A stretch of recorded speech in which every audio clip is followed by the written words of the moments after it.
हाँ, तो मैं जस्ट एक स्टोरी से स्टार्ट करना चाहूँगा कि एक बार सॉरी एक साइंटिस्ट, बहुत अच्छे साइंटिस्ट थे, और उन्होंने क्या किया कि ट्रेवलिंग के लिए गए कहीं पे घूमने के लिए। तो जा रहे थे, जाते जाते जाते जाते जाते बीच में क्या आ गया, एक नदी आ गया। नदी इन द सेंस की गंगा रिवर, गंगा नदी आ गई। तो वहां पे वो रुक गए, और रुकने के बाद वो सोचने लगे कि अब उस पार कैसे जाए। तो एक क्या मिला, बोटमैन मिला। बोटमैन आया, नाव में बैठ गए। और चूंकि बोटमैन कैसा था, थोड़ा काला था, और काफी दिनों से नहाया नहीं था, 10-15 दिनों से काफी अच्छा नहीं लग रहा था वो व्यक्ति। तो इनको थोड़ा सा लगा कि ये व्यक्ति, ये जो साइंटिस्ट थे, तो उनको लगा कि पता नहीं पढ़ा लिखा है नहीं, तो पूछना चाहिए इनसे। तो उन्होंने पूछना स्टार्ट किया। तो तब उनको पता चला, पूछा कि क्या आपने फिजिक्स पढ़ा है? तो वो जो बोटमैन था बोला नहीं नहीं, फिजिक्स तो नहीं पढ़ा। तो बोला अच्छा, आपने फिजिक्स नहीं पढ़ा, अपने लाइफ का 25% तो ऐसे ही बर्बाद कर दिया। फिर थोड़ा आगे बढ़ा, 10-15 मिनट हो गया। तो 10-15 मिनट बाद उन्होंने बोला कि आपने केमिस्ट्री पढ़ा है? तो बोला नहीं, केमिस्ट्री भी नहीं पढ़ा है। तो बोला अच्छा, केमिस्ट्री भी नहीं पढ़ा है, फिर तो आपका 50% लाइफ ऐसे ही वेस्टेज चला गया आपकी लाइफ का। थोड़ी देर बाद बोला कि आपने क्या मैथमेटिक्स पढ़ा है? तो बोला नहीं, मैथमेटिक्स भी नहीं पढ़ा है। तो बिल्कुल वो जो बोटमैन था, पढ़ा नहीं था, कुछ भी नहीं जानता था। तो बोला मैंने मैथमेटिक्स नहीं पढ़ा है। तो बोला आपका 70%, 75% लाइफ ऐसे ही चला गया, आपने किया ही क्या जीवन में? तो थोड़ी देर बाद बहुत आंधी आया, तूफान आया। तो बोटमैन, अब नाव जो है पानी में डूबने लगा। और बीच में जब पहुंच गई नाव, तो नाव पानी में डूबने लगा, और बोटमैन तो तैरना जानता था। तो बोटमैन पूछा, किससे? वो साइंटिस्ट से पूछा कि आप क्या तैरना जानते हैं पानी में? तो बोला, उसने बोला कि नहीं, जो साइंटिस्ट था बोला नहीं सर, मैं तो नहीं जानता तैरना। तो आपका 100% लाइफ बेकार चला गया। तो आप समझ रहे हैं। तो जस्ट मैं ये बताना चाहता हूँ इस स्टोरी से कि देखो, इस संसार में हजारों लोग हैं, they are thinking for economic development, they want to earn money, और दे आर डूइंग एवरीथिंग, सब कुछ कर रहे हैं। पर उनके लाइफ में 75% में सब कुछ है, 100% तब तक नहीं आ सकती है जब तक कि वो भगवत गीता नहीं पढ़ेंगे। तो जो 100% मिलेगा वो किससे मिलेगा? भगवत गीता से मिलेगा, जिसका केयर लोग नहीं करते हैं। तो आज हम भगवत गीता के कुछ प्रिंसिपल्स को डिस्कस करना चाहेंगे। तो मैंने इसमें बहुत ही कुछ रिलेवेंट स्टोरीज कंपाइल किए हैं। और भगवत गीता जो है, बेसिकली अगर आप देखेंगे तो महाभारत का पार्ट है। महाभारत के युद्ध के समय भगवान ने 1 घंटे 48 मिनट बोला था भगवान ने। तो आज हम महाभारत के कुछ स्टोरीज और उसके प्रिंसिपल्स कि कैसे हमारे लाइफ के लिए रिलेवेंट है। सब लोग महाभारत जानते हैं, रामायण जानते हैं, स्टोरीज जानते हैं, पर they don't know how to apply the principle of Bhagavad Gita, the principle of Mahabharata in our life. तो आज हम उस एप्लीकेशन पॉइंट का बात करेंगे। हर स्टोरीज के बाद बहुत ही अच्छे कंक्लूजन होंगे, उसके बारे में हम डिस्कस करेंगे। तो जब ब्रिटिशर्स आए थे इंडिया, और जब इंडिया आए थे तो उसमें एक व्यक्ति था जिसका नाम था मैक्स मुलर। तो मैक्स मुलर इंडिया आया और घूमा। इंडिया में he visited hundreds and thousands of village and towns, सब जगह पे घूम गया। और घूमने के बाद उसने पता किया कि इंडिया में पूरा घूमने के बाद फिर वापस गया लंदन, और वहां व्हाइट हाउस में प्रेजेंट कर रहा है। क्या प्रेजेंट किया? बोला कि हम जब इंडिया में घूम रहे थे तो कोई भी सिंगल डिजॉनेस्ट पर्सन, कोई भी डिजॉनेस्ट पर्सन नहीं है, कोई भी थीफ्ट नहीं है, और कोई भी बैगर नहीं है। आप सोच के देखिए इंडिया कितना ओपुलेंट होगा उस समय, कितना ऑनेस्ट होंगे लोग। तो वहां के जो लोग थे वो तो अलग अलग कंट्रीज में जाते थे, वहां के जो अच्छे चीज होता था लूट के लंदन ले आया करते थे ब्रिटिशर्स, और क्या करते थे। तो वो लोग शॉक्ड हो गए कि ऐसा कैसे हो सकता है कि कोई बेगर नहीं है, और कोई वहां डिसऑनेस्ट पर्सन नहीं है। ऐसा क्या है इंडिया में? पूछा कि इंडिया में ऐसा क्या था जिसके कारण लोग इतना ज्यादा ऑनेस्ट हैं, और इस तरह से लोग अपना लाइफ स्टाइल को जीते हैं। तो मैक्स मुलर ने ये बोला कि देखो, इंडिया में 2 ग्रंथ हैं जिसका नाम क्या है, रामायण एंड महाभारत। तो लोग इसको पढ़ते हैं और उसको पढ़ने के कारण इतना कल्चरल होते हैं, ऐसे लोग होते हैं कि कोई ऑनेस्ट डिसऑनेस्ट पर्सन नहीं और कोई बैगर नहीं होता है। तो ये है महाभारत, रामायण और भगवत गीता का ग्लोरी। तो किसी ने बोला था, बहुत अच्छा लाइन बोला था, मेरे को याद आ रहा है कि Ramayana is meant for the leading the people, Mahabharata is meant for the live the people, और Shrimad Bhagavatam is meant for the live the people, कि हम अपने लाइफ से कैसे, जब हम इस बॉडी छोड़ते हैं तो कैसे हम अपने बॉडी को छोड़ सकते हैं कि अच्छा एक सही परफेक्शन लाइफ में हम जा पाए। तो ऐसा बताया था। तो आज जो हम 6 लेसन्स के बारे में डिस्कस करेंगे, तो आज हम मेनली जो आपसे डिस्कस करना चाहेंगे, तो आज हम 6C के बारे में डिस्कस करेंगे आपसे कि 6C है क्या। तो 6C बहुत ही इंपॉर्टेंट है हमारे लिए। आप लोग ध्यान से देखिएगा, पूरा सेमिनार में हम 6C के ऊपर डिस्कस करेंगे। तो 6C, पहला क्या है? चॉइस। दूसरा क्या है? चैलेंजेस। तीसरा क्या है? कमिटमेंट।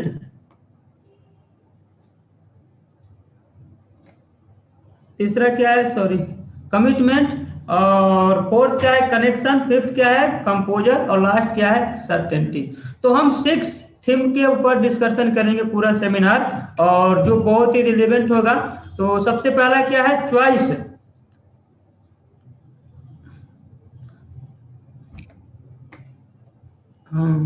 तो सबसे पहला क्या है? चॉइस।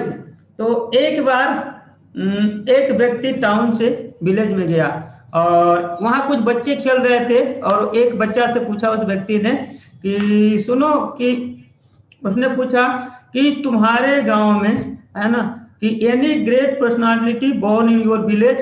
तो बच्चा बोला कि no, in my village no great personality is born, in my village only children is born. आप समझ रहे हैं? तो ऐसा क्यों बोला कि बच्चे हमारे गांव में जन्म लेते हैं? तो देखो, हर गांव में या हर जगह पे या कहीं भी जन्म से कैसा होता है, बच्चे ही जन्म लेते हैं, पर कोई व्यक्ति बड़ा, छोटा या सक्सेसफुल कैसे बन पाता है? Who is decided to become a successful person? What is the, मतलब बेसिस क्या है, वो व्यक्ति कैसे बड़ा बनेगा? तो चॉइस। अगर जिसने सही चॉइस लिया अपने लाइफ में, वो क्या कर सकता है? सक्सेसफुल पर्सन बनेगा, एक अच्छा पर्सनालिटी बनेगा। जिसने गलत चॉइस लिया, गलत बनेगा। तो चॉइस यानी कि उसको सही गलत लेना पड़ेगा। तो इसलिए चॉइस जो है वो हमें क्या बनाती है? सही बनाती है, या सक्सेसफुल पर्सन बनाती है, या गलत बनाती है। तो इसमें बताया है कि चॉइस में है कि लाइफ मीन्स 4 थिंग। अब अगर किसी का लाइफ है, तो लाइफ में अगर किसी के पास फ्रीडम नहीं हो, फ्री विल नहीं हो, चॉइस नहीं हो, चूज करने की ऑप्शन नहीं हो, तो लाइफ क्या हो जाएगी? उसकी बोरिंग हो जाएगी। लाइफ में वो सही से रह नहीं पाएगा। यस या नो?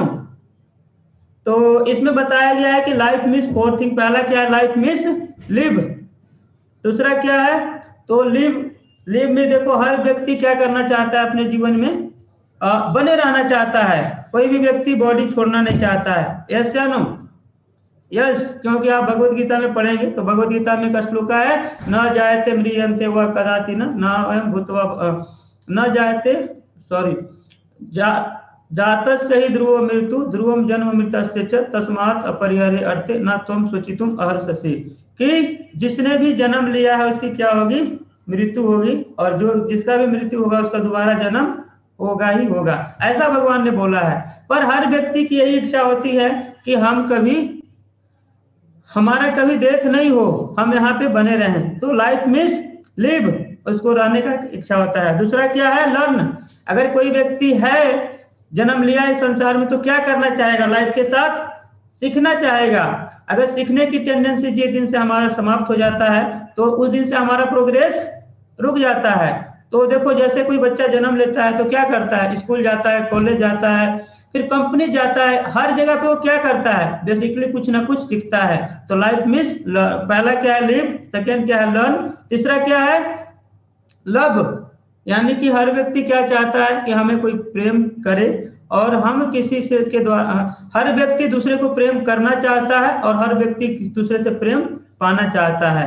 तो ये थर्ड थीम है कि हर व्यक्ति जिसने जन्म लिया है बिना प्रेम का कोई रह नहीं सकता है। तो इसलिए लाइफ में पहला लिव, दूसरा लर्न, थर्ड क्या है लव, और फोर क्या है live a legacy. Live a legacy का मतलब क्या है कि देखो हर व्यक्ति संसार में कुछ ना कुछ नामों से जाना जाता है। क्यों जाना जाता है? क्योंकि जो भी व्यक्ति संसार में जन्म लिया है वो तब जाना जाएगा तब जाना जाएगा कि जब उसने संसार के लिए क्या किया है।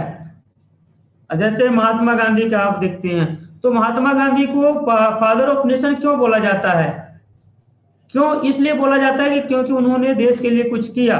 तो देश के बाद कौन व्यक्ति संसार में अपने नामों से जाना जाएगा? जो इस संसार के लिए कुछ किया है। जो व्यक्ति इस संसार के लिए अच्छा करेगा उस व्यक्ति को लोग रिमेम्बर करेंगे। तो इसको बोलते हैं लिव अ लेगेसी, यानी कि आपने कुछ ऐसा किया सोसाइटी के लिए, कुछ ऐसा किया समाज के लिए कि लोग उस नाम से आपको जानेंगे। नहीं तो हो सकता है आपके पास कुछ भी हो, बहुत बड़ा धन हो, वेल्थ हो, पैसा हो, सॉरी बहुत ज्यादा आपको विद्या भी हो, सब कुछ हो, पर फिर भी लोग आपको याद नहीं करेंगे। कब तक? जब तक कि आपने किसी व्यक्ति के लिए, किसी सोसाइटी के लिए या किसी नेशन के लिए कुछ नहीं किया। यस, मैं सही बोल रहा हूं? चैट बॉक्स में आप लोग लिख सकते हैं, मैं सही बोल रहा हूं क्या? ये स्लाइड क्लियर है सबको?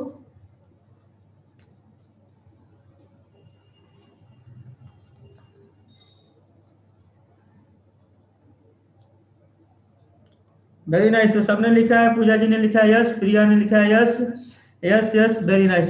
तो वेरी नाइस, सबने लिखा है। आगे क्या है कि चूज क्या है? God over God resources. तो एक बहुत ही इंटरेस्टिंग स्टोरी से हम समझना चाहेंगे इसको कि गॉड ओवर गॉड रिसोर्सेज, कई बार हम भगवान के बजाय क्या सुनते हैं? भगवान के रिसोर्सेज को चुनते हैं।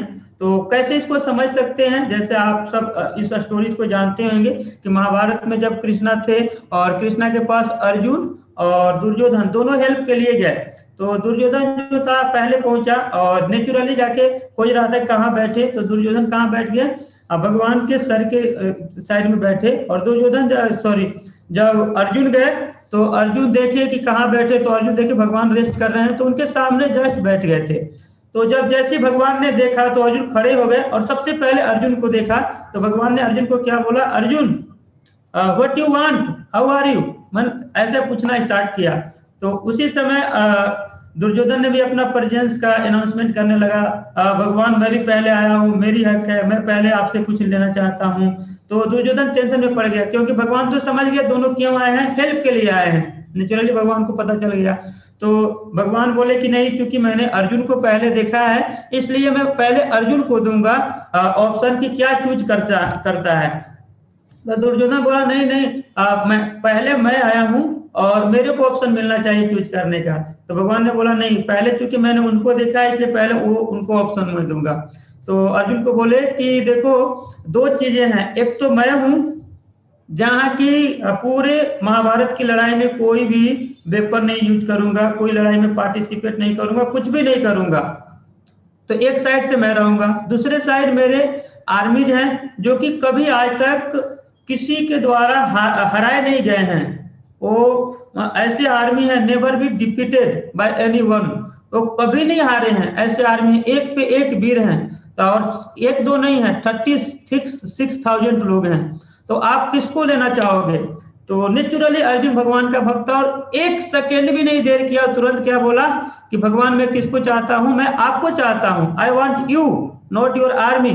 तो दुर्योधन बहुत एंजाइटी में था कि कहीं ना ये जो अर्जुन है कहीं ना कहीं अगर आर्मी को चुन लेगा तो फिर मेरे को नुकसान हो जाएगा। तो दुर्योधन बहुत खुश हुआ, इतना खुश हुआ अंदर अंदर, और फिर बोला, भगवान जब बोले कि दुर्योधन तुम क्या चाहते हो, तो तुरंत बोला कि क्योंकि मेरा छोटा भाई है और आपको ऑलरेडी चूज कर लिया है तो चलिए कोई बात नहीं, मैं आर्मी से ही सेटिस्फाई हूँ, मैं आपके सेनाओं को ही ले लूंगा।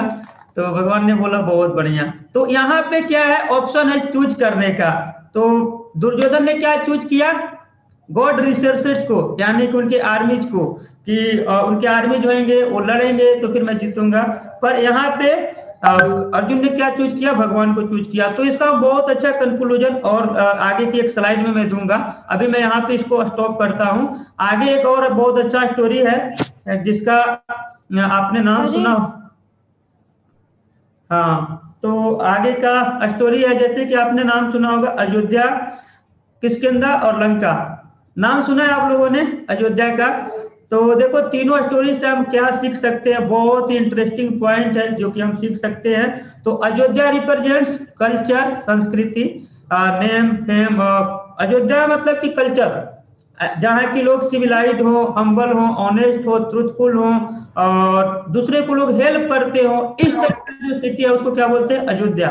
और लंका, तो अयोध्या को क्या बोलते हैं, संस्कृति का सिटी। लंका को क्या बोलते हैं, विकृति। विकृति मीन्स अपोजिट, जो चीज अयोध्या में होता है उसके सीधा अपोजिट जाइए, लोग वहां शराब पीने वाले मिलेंगे। आज नहीं, सॉरी, मैं उस समय का बात कर रहा हूँ। तो लोग शराबी पीने वाले होंगे, लोग सारे गलत काम करने वाले होंगे, मीट ईटिंग करने वाले होंगे। तो विकृति मतलब कि डिमोनिक स्वभाव के लोग होंगे। और किष्किंधा, तो अगर आप डिस्टेंस वाइज भी देखेंगे, अगर आप डिस्टेंस वाइज भी देखेंगे तो किष्किंधा क्या है, आज भी फिजिकली अयोध्या और लंका के बीच में प्रेजेंट है। यस या नो? तो जो अयोध्या है संस्कृति को रिप्रेजेंट करता है, लंका विकृति को रिप्रेजेंट करता है, और किष्किंधा प्रकृति को रिप्रेजेंट करता है। प्रकृति मीन्स,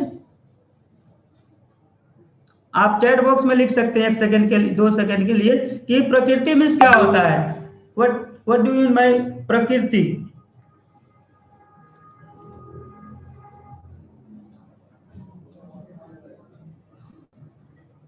नेचर, वेरी नाइस आनंद।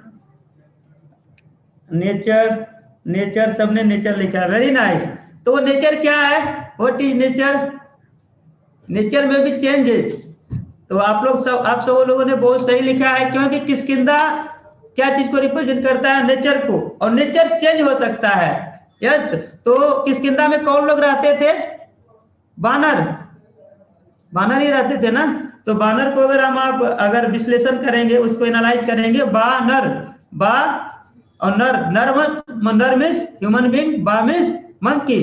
तो the people of Kishkindha sometime behave like a monkey और sometime behave like a human being. तो जो किष्किंधा के लोग थे वो कैसे बिहेव करते हैं, कई बार लंका की तरह बिहेव करेंगे, यानी कि डिमोनियक प्रकृति का, और कई बार अयोध्या की तरह बिहेव करेंगे, यानी कि इस साइड संस्कृति को बिहेव करेंगे। तो हम सभी लोग जो भी यहाँ पे हैं, हम लोग किस में आते हैं, प्रकृति में आते हैं। तो इसीलिए कई बार हमारे माइंड में कई तरह के क्या आते हैं, गलत थॉट्स आते हैं, विकृति आते हैं, डिस्ट्रक्टिव थॉट्स आते हैं।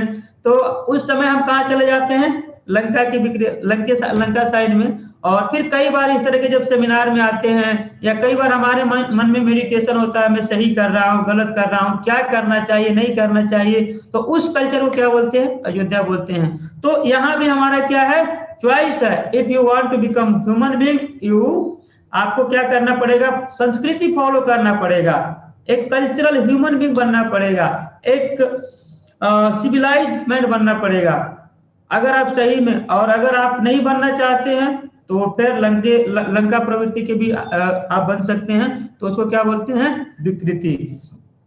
अब इसमें एक बहुत अच्छा भगवद गीता का एक श्लोका है। तो इसमें बताया गया है कि देखो, जो अयोध्या था जिसका हम अभी बात कर रहे थे प्रीवियस स्लाइड में, अयोध्या मीन्स पीपल जो कि दूसरे को हेल्प करते हैं, दूसरे के बारे में सोचते हैं, वो कल्चर है वहां का। जैसे पहले के समय में आप जाएंगे किसी घर पे, अगर कोई आ गया तो लोग उसको क्या करते थे, वेलकम करते थे। जैसे लास्ट टाइम भी मैंने बोला था कि सतयुग में लोग क्या करते थे, अतिथि देवो भव, कुछ ऐसे लिखते थे। फिर इस तरह से कल्चर घटता गया, करता गया, और कलयुग में लोग क्या करते हैं, लिखते हैं ना घर के आगे, कुत्ते से सावधान, यानी कि लोगों में कल्चर कम हुआ है। तो जो अयोध्या के लोग हैं, अयोध्या वासी, तो उनके अंदर क्या है, दूसरे को हेल्प करना। तो इसीलिए शास्त्रों में 2 वर्ड यूज किया गया है, अर्थ और परमार्थ। अर्थ मीन्स कि धन इकट्ठा करना, संपत्ति इकट्ठा करना, विद्या, सब कुछ इकट्ठा करना है, पर किसके लिए, अपने लिए, उसको बोलते हैं अर्थ। और परमार्थ, परमार्थ मीन्स कि दूसरे को हेल्प करना, दूसरे के बारे में सोचना, दूसरे के लिए कुछ करना। तो इसी को भगवत गीता में भगवान ने बहुत अच्छा से बोला है। क्या बोला है? विद्या विनय संपन्ने गवि ब्राह्मणे गवि हस्तिनी सुनी चैव स्वपाक्य च पंडिता समदर्शिना। इसमें बोला है कि the humble sages by virtue of true knowledge see with equal vision are learn and gentle brahmin cow elephant a dog and dog eater. तो जो व्यक्ति एक धीर व्यक्ति होता है या जिसको लर्न या सेज बोला है, मतलब एक जो ऋषि ऋषि स्वभाव का व्यक्ति होता है, वो हर किसी को इक्वल दृष्टि से देखता है, जिसको समदर्शी बोला गया है। समदर्शी में सबको एक सही विजन के साथ वो देखता है। तो इसमें बहुत अच्छा से बताया गया है कि वो क्या करता है, इक्वल विजन से देखता है। जैसे ब्राह्मण का मतलब होता है कि जो बहुत ज्यादा विद्वान हो, मतलब कि उसको बहुत कुछ आता हो, इंटेलिजेंट पीपल जैसे साइंटिस्ट हैं, तो ये सब सतोगुण को रिप्रेजेंट करते हैं। हाँ, हो सकता है। तो इसी तरह से ब्राह्मण भी जो वैदिक शास्त्रों में बहुत ज्यादा एक्सपर्ट हो, उसको, या फिर काऊ गाय को, एलिफेंट को, डॉग को, हर जीव को एक समान देखता है। क्यों देखता है? पॉइंट ये है, क्यों इसलिए देखता है क्योंकि वो देख पाता है कि हर जीव के अंदर कौन है? भगवान है। तो हर जीव के अंदर भगवान की प्रेजेंस को देखता है, इसलिए हर किसी को इक्वल रिस्पेक्ट दे पाता है। पर क्या हम देते हैं? नहीं देते हैं। क्यों नहीं देते हैं? क्योंकि हम इस भाव से नहीं देख पाते हैं। तो इसलिए इसको क्या बोला गया? परमार्थ मतलब कि दूसरे लिविंग बीइंग के बारे में भी सोचना। कहाँ सोचते हैं? सोसाइटी में ज्यादातर स्लॉटर हाउस चलाया जाता है, अलग अलग तरह से दूसरे जीवों को परेशान किया जाता है। तो ये क्या है? अपने सुविधा के लिए, अपने कंफर्ट जोन को लेने के लिए क्या करते हैं? दूसरे जीवों को हम परेशान करते हैं। तो उसको बोलते हैं अर्थ और परमार्थ। परमार्थ मीन्स दूसरे जीवों को हेल्प करना। तो इसमें बहुत अच्छा मैंने लास्ट टाइम भी सुनाया था, लेकिन जस्ट ये रिलेटेड था तो मैं सोचा इसको सुना दूं। तो जैसे इसमें लिखा है, communication has become wireless, cooking has become fireless, food has become fatless, sweet has become sugarless, relationship has become meaningless, attitude has become careless, argument has become baseless, youth has become jobless, need has become endless, and salary has become less because all of us become godless। तो पूरा society, ये सब क्यों है society में? क्योंकि हर व्यक्ति क्या बन रहा है? गॉडलेस बन रहा है। तो एक बहुत अच्छा एनालॉजी मैंने लास्ट टाइम भी दिया था और जस्ट अभी भी देना चाहूंगा। जैसे कि मैंने लास्ट टाइम बताया था कि जैसे मान लीजिए हम, हर व्यक्ति के पास टैलेंट है, सब कुछ है क्या, लेकिन at the end of life क्या वो ले जा सकता है? हो सकता है उसके पास बहुत बड़ा धन संपत्ति है, पर जब उसका डेथ होगा क्या रहेगा उसके लिए? जीरो। उसके पास बहुत ज्यादा क्या है? विद्या है, यानी कि एजुकेशन है, डेथ के समय क्या हो जाएगा? जीरो। तो जितना भी सब कुछ वो पॉजिट करता है, zero zero plus zero plus zero, last में क्या बनेगा? बड़ा जीरो बनेगा। लेकिन अब अगर जीरो को बड़ा बनाना है या वैल्यूबल बनाना है तो दो ऑप्शन है। पहला ऑप्शन है कि आप जीरो के सबसे लास्ट में वन डालें, वन मीन्स भगवान, यानी जो गॉड को रिप्रेजेंट करता है, और एक दूसरा ऑप्शन है कि वन को सबसे स्टार्टिंग में डाल दे और फिर जीरो जीरो बढ़ाते जाए। तो क्या सही है?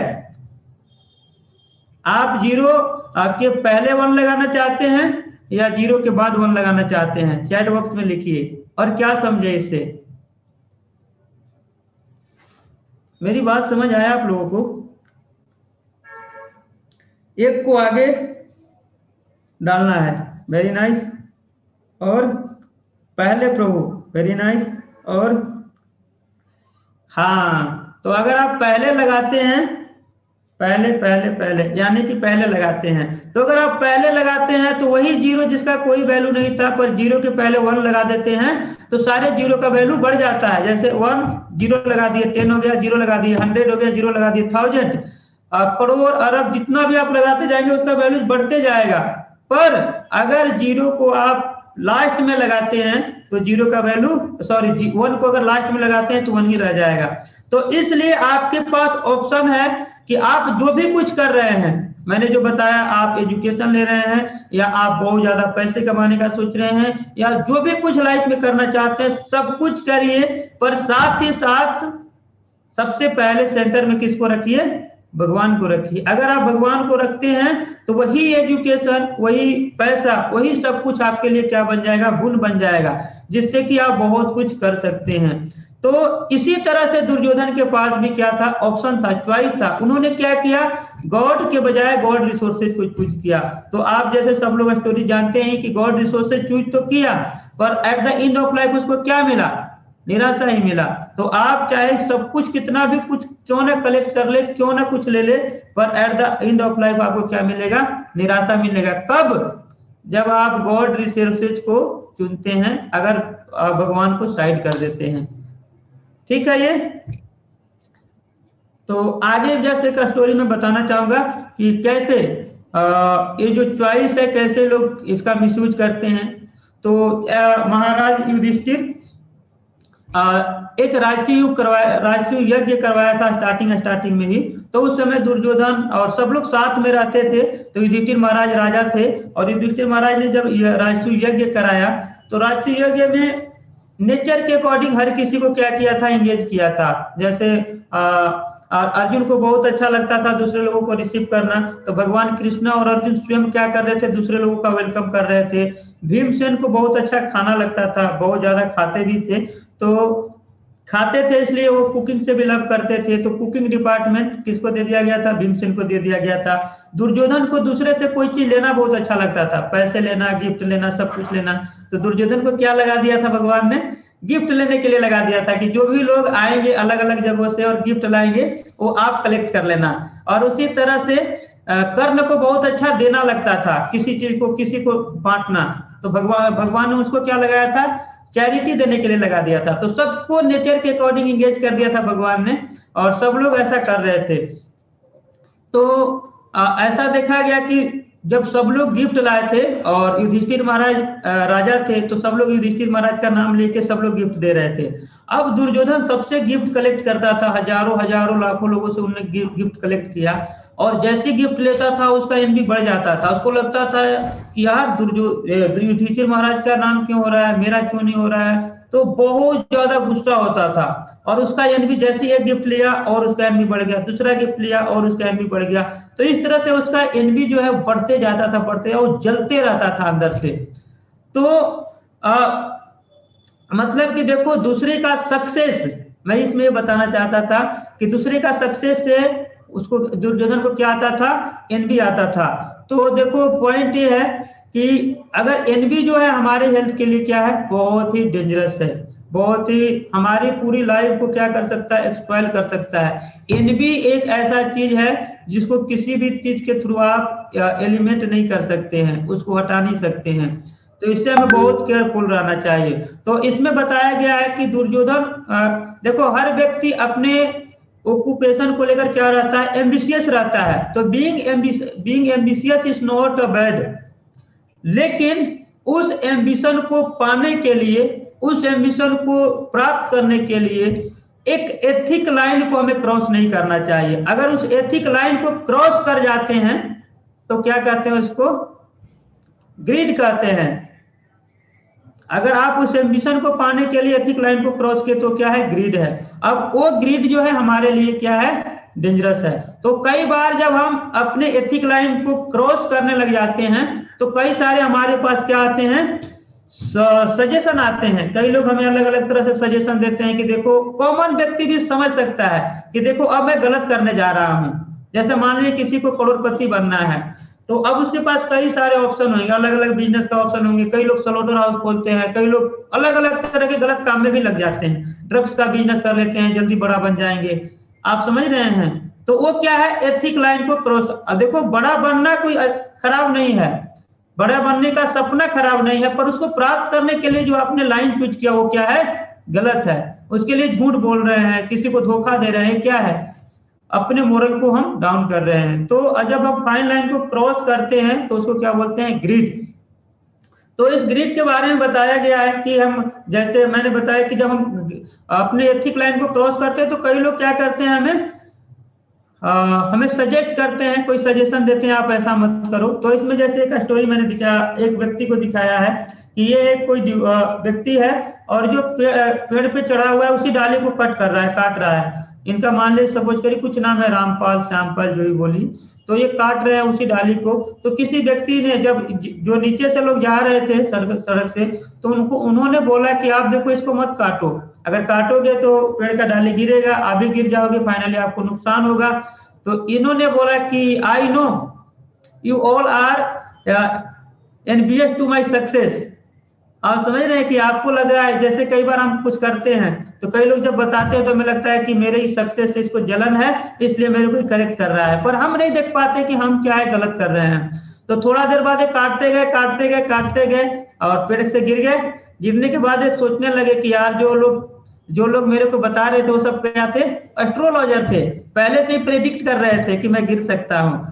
तो देखो प्रेडिक्शन का क्या बात है इसमें तो कॉमन सेंस की बात है कि अगर सबको दिख रहा था तो सबसे दिख रहा था कि अगर जैसे कट करेगा तो गिरेंगे, तो उसी तरह से कई बार जब हम गलत करने का प्रयास करते हैं या कुछ एथिक लाइन को क्रॉस करते हैं तो हमें लोग क्या करते हैं, सजेस्ट करते हैं, तो उस समय हमें समझ जाना चाहिए।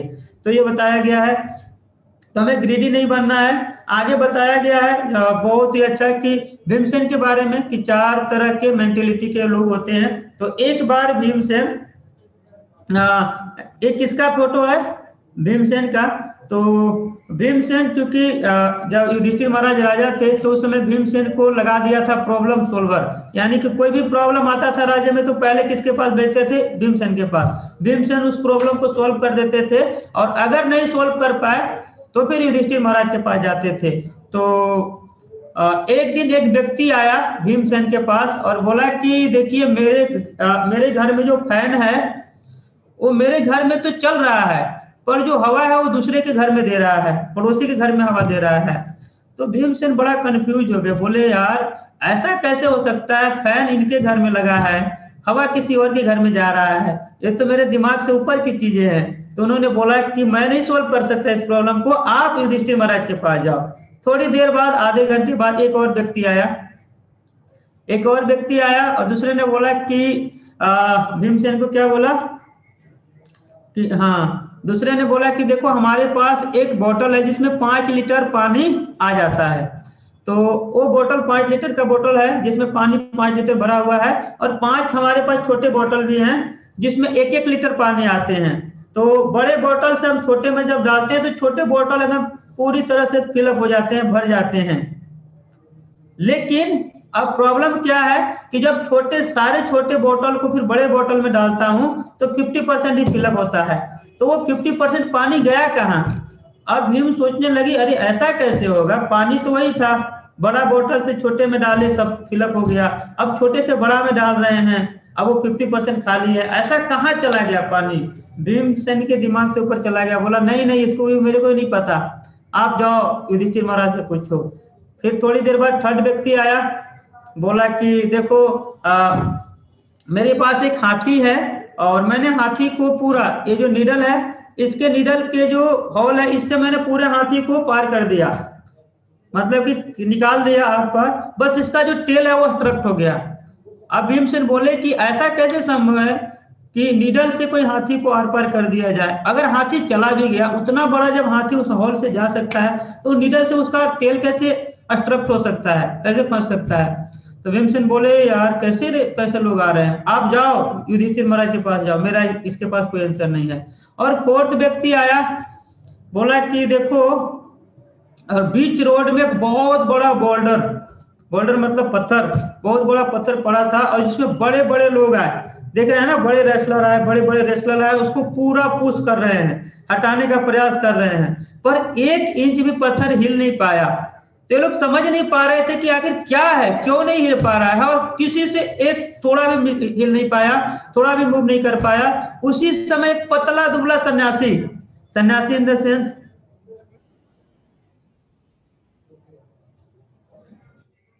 तो एक पतला सा क्या आया, साधु आया और एक छड़ी लगाया, बोल्डर को हटा दिया। अब सब लोग कंफ्यूज थे कि भाई इतने बड़े बड़े भीड़ लगे हुए थे, बोल्डर हट नहीं पाया, छोटा सा सन्यासी ने कैसे हटा दिया। तो भीम बोले कि नहीं, इस बात का भी मेरे पास कोई आंसर नहीं है, आप युधिष्ठिर महाराज के पास जाओ। और जब चारों लोगों को युधिष्ठिर महाराज के पास भेज दिया भीमसेन ने, तो युधिष्ठिर महाराज सोच में पड़े कि आखिर भीमसेन सोच में पड़े आखिर युधिष्ठिर महाराज क्या बताएंगे इनको। तो उनके मन में भी थोड़ा सा क्या हुआ, कंसर्न हुआ, और वो भी युधिष्ठिर महाराज के पास चले गए। तो आप सब सोच के बताइए 1 मिनट या 10 सेकेंड में कि आखिर इसका आंसर क्या होगा चारों का।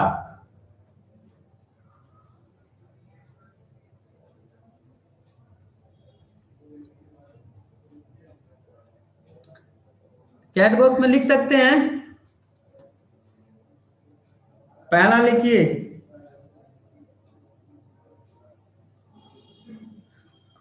मेरा वॉइस ऑडिबल नहीं है क्या?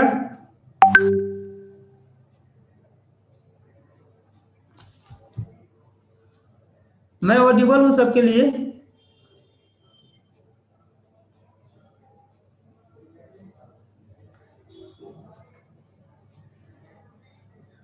मेरा आवाज आ रहा है सबको? आप अनम्यूट करके बोल सकते हैं। किन्हीं ने लिखा था मेरा वॉइस ऑडिबल नहीं है। यस, ऑडिबल हूँ, very nice.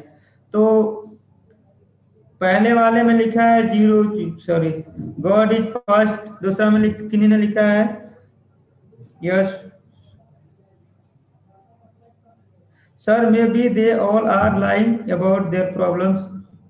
Yes yes yes, very nice. तो देखो, जो फर्स्ट क्वेश्चन था इसका आंसर ये है कि युधिष्ठिर महाराज के पास जब गए और भीमसेन भी गए, चारों लोग पहुंचे, तो युधिष्ठिर महाराज ने बताया कि ये जो 4 क्वेश्चन है, 4 तरह के मेंटेलिटी के लोग आते हैं और उसका आंसर बताया गया है इसमें। तो 4 तरह के मेंटेलिटी के लोग कौन से होते हैं? पहला केस क्या था?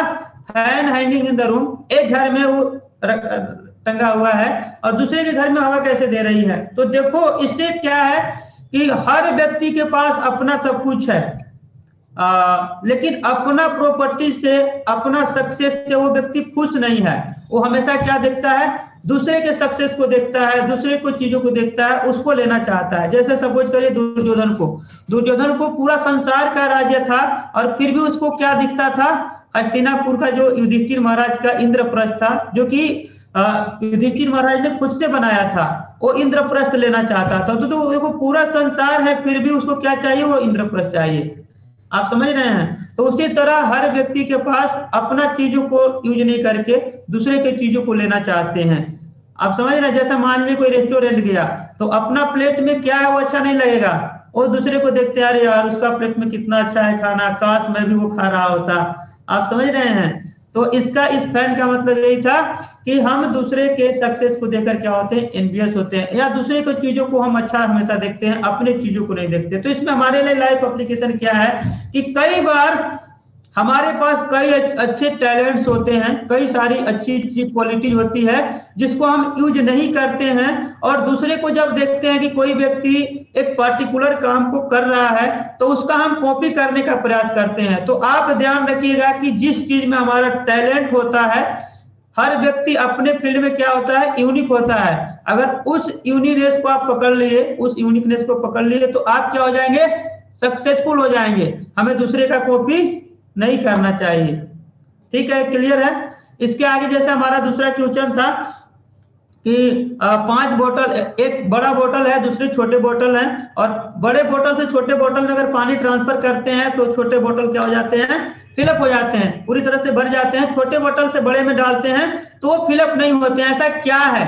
यानी कि 50% ही वापस जब रिटर्न करते हैं तो पानी आता है। तो ऐसा क्या है? तो इसमें युधिष्ठिर महाराज ने बताया कि देखो, जो बड़े लोग हैं they are loving too much to their child और टू देयर जीनियस, लेकिन जो छोटे लोग हैं, जो बच्चे होते हैं, कितना प्रेम करते हैं माँ बाप से? बहुत कम। आप देखेंगे जैसे हमेशा एक कंसर्न होता है, जो बच्चा, जो मदर फादर होते हैं, पेरेंट्स होते हैं, इतना प्रेम करते हैं बच्चा से, पर बच्चा नहीं करता। बच्चा वापस से वही मारना, उनको गाली दे देना, कुछ इस तरह के। सबका मैं बात नहीं कर रहा हूं, पर कुछ बच्चों का ऐसा मैं बात कर रहा हूं कि ऐसा होता है। हमेशा गर्लफ्रेंड सोचती है अरे हमारा बॉयफ्रेंड हमें ज्यादा प्रेम नहीं कर रहा है। कई बार बॉयफ्रेंड सोचता है मैं तो इतना वैल्यू देता हूं अपने गर्लफ्रेंड को, वो मेरे को देती नहीं है। तो हो सकता है हम कितना भी प्रेम क्यों ना दे, पर वो जो रिटर्न आने वाला बैक है उसका कोई गारंटी नहीं कितना आएगा। वो हो सकता है 50% भी हो सकता है, 40% भी हो सकता है, या उससे कम भी हो सकता है। आप समझ पा रहे हैं मेरी बातों को? जैसे मैंने एक लाइफ देखा एग्जाम्पल मैं बताता हूँ कि एक लड़का था, उसके मदर फादर ने उसके लाइफ में सब कुछ दिया, जो भी मांगता था दे देते थे। एक बार वो स्मार्टफोन खरीदना चाहता था, स्मार्टफोन इन द सेंस कि आईफोन खरीदना चाहता था। तो आईफोन के लिए वो पैसे मांग रहा था और उसके मदर फादर ने नहीं दिया, उसके पापा ने नहीं दिया। उसने अपने पापा को खींच के चाटा मारा। आप समझ रहे? देखो, उसके फादर इतना लव करते हैं, हमेशा पैसा दिए, सब कुछ निर्दिए, और ये भी बोल रहे थे कि थोड़ा रुक जाओ, हम बाकी पैसे भी तुमको आईफोन खरीद दिला देंगे, 1 सप्ताह रुक जाओ। 1 सप्ताह नहीं रुका, अपने फादर को चाटा मारा। तो देखो उसके फादर लव करते थे तभी तो सब कुछ सप्लाई कर रहे हैं, पर वापस उनके बेटे ने क्या किया, चाटे मारा। तो इसको बोलते हैं कि हो सकता है आप बहुत लव करते हो उससे, पर कोई गारंटी नहीं कि नीचे वाला व्यक्ति आपको उतना वैल्यू दे। इसलिए क्या करना चाहिए, हमसे उतना ज्यादा एक्सपेक्ट नहीं करना चाहिए। अगर हम बहुत ज्यादा एक्सपेक्ट करते हैं अपने नीचे वाले से, अपने जूनियर से, तो फिर क्या मिलेगा, फ्रस्ट्रेशन मिलेगा। समझ पा रहे हैं मेरी बात को? आप लिख सकते हैं इसमें चैट बॉक्स में। आगे जो थर्ड प्रॉब्लम था, थर्ड क्या था, एक व्यक्ति आया बोला भाई पूरा हाथी को मैंने थ्रेड कर दिया एक नीडल की आई से, पर उसका जो टेल है वो क्या हो गया, एक्सट्रैक्ट हो गया। तो ऐसा क्यों? तो युधिष्ठिर महाराज ने इसमें बताया कि देखो हर व्यक्ति के पास इतना सब कुछ होता है, पैसा है, बंगला है, गाड़ी है, इंटरनेशनल अगर अलग कंट्री जाना है इंटरनेशनल फ्लाइट ले सकता है, मेले टूरिंग के लिए जा सकता है, कुछ भी कर सकता है अपनी सेंस ग्रेटिफिकेशन के लिए, अपनी लाइफ को एंजॉय करने के लिए। पर जहां बात आएगा कि कुछ हमें डोनेट करना है या किसी को चैरिटी देना है, कितना देता है, 10 रुपए, 20 रुपए, 30 रुपए, कहीं कहीं बोलते हैं ये सब बाबा लोग ढोंगी है, नहीं देना चाहिए। आप समझ रहे हैं? तो जहां भी बात आता है अपने लिए तो 100% यूज करते हैं, जहां भी बात सोसाइटी की सर्विस के लिए आता है या किसी पार्टिकुलर दूसरे गरीब व्यक्ति को नीड के लिए आता है तो क्या निकलता है, कुछ नहीं। बहुत कम लोग होते हैं जो दूसरे को कुछ दे पाते हैं। तो इसी को बोलते हैं कि हाथी मतलब कि सब कुछ पूरा धन है उसके पास, करोड़ों अरबों रुपए है, पर अपनी सेवा के लिए लगा देगा पर दूसरे को नहीं देगा। इसको क्या बोलते हैं कि पूरा हाथी नीडल से निकल गया पर वो टेल एक्सट्रैक्ट हो गया। यस।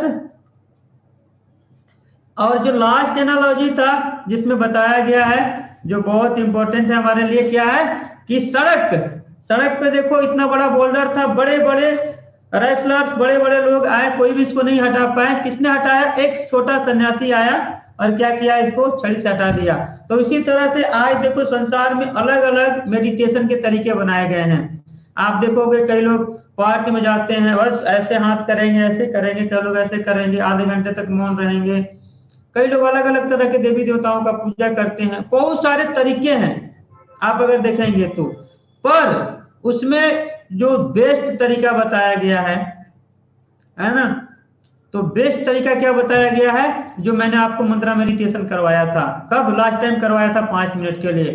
तो बताया गया है कि आप हजारों लाखों साल अगर अलग अलग तरह के योगा प्रैक्टिस करेंगे, हो सकता है कि हमारे जो पाप है वो नहीं कटेंगे। लाखों करोड़ों जन्मों से हमने अपना पाप इकट्ठा किया है, उसको क्या बोलते हैं, बड़ा बोल्डर से किसको कंपेयर किया गया है, अपने पाप को।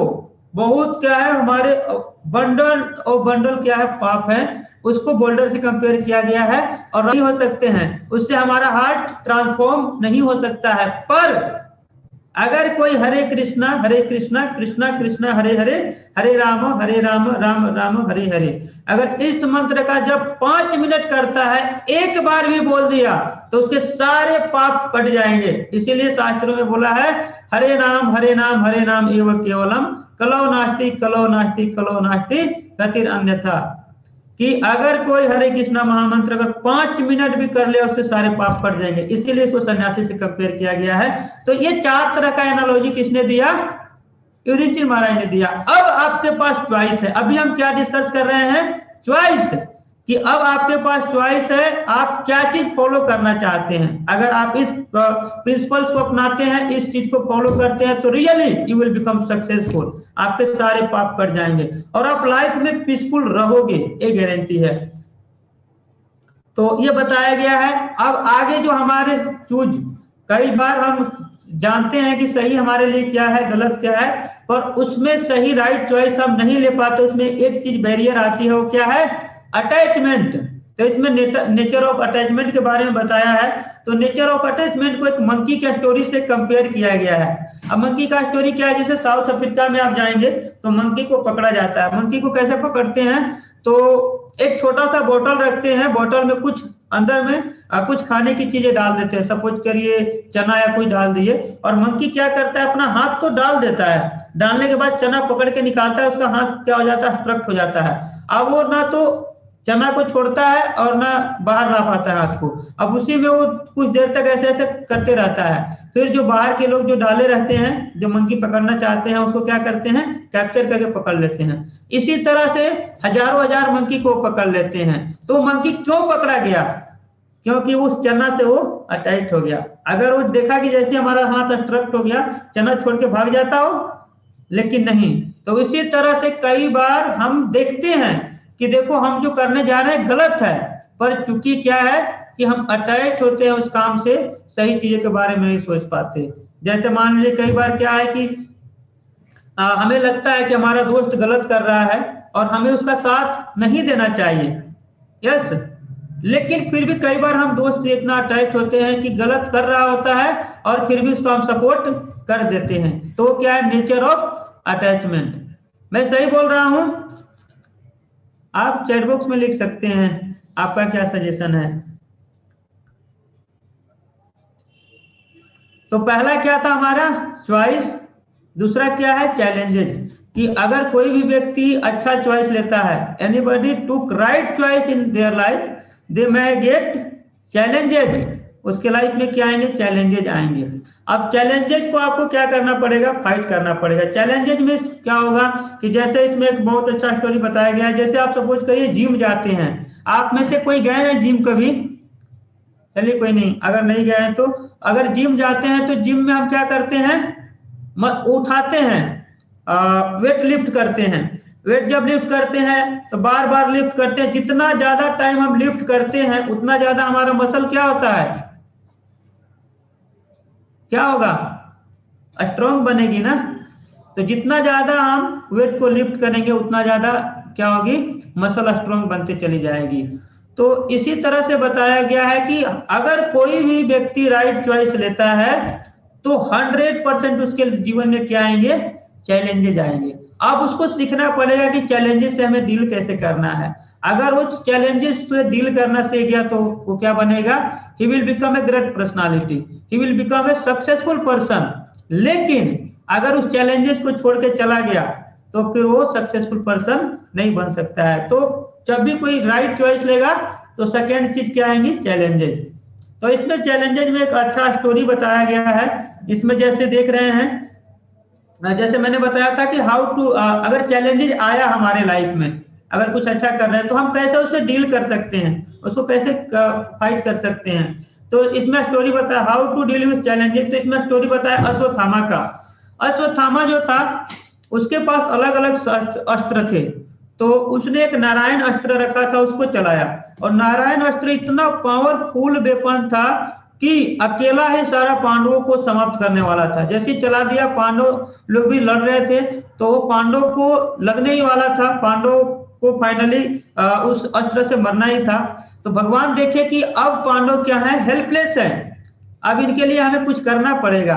तो फाइनली भगवान ने क्या किए, आ गए और पांडवों को जोर से चिल्लाए, बोले कि भीम, अर्जुन, नकुल, सहदेव, युधिष्ठिर सब लोग सो जाओ, आप लोग सारे गांडीव, धनुष सब कुछ फेंको जमीन पे और सब लोग प्रणाम करो उस अस्त्र को, तो भी बच सकते हो। तो चूंकि भगवान में विश्वास करते थे, भगवान को लोग फेवरेट मानते थे और भगवान का हमेशा से वो बात मानते थे, तो अर्जुन, नकुल, सहदेव, युधिष्ठिर तो जमीन पे गिर गए और प्रणाम किए उस अस्त्र को। लेकिन वहां कौन थे, भीमसेन। भीमसेन बोले कुछ भी हो, मैं सर कटा सकता हूं, सर झुका नहीं सकता हूं, चाहे कुछ भी हो मैं इसका फाइट करूंगा। तो भगवान दोबारा से चिल्लाए कि भीमसेन आप क्या कर रहे हो, अभी झुक जाओ।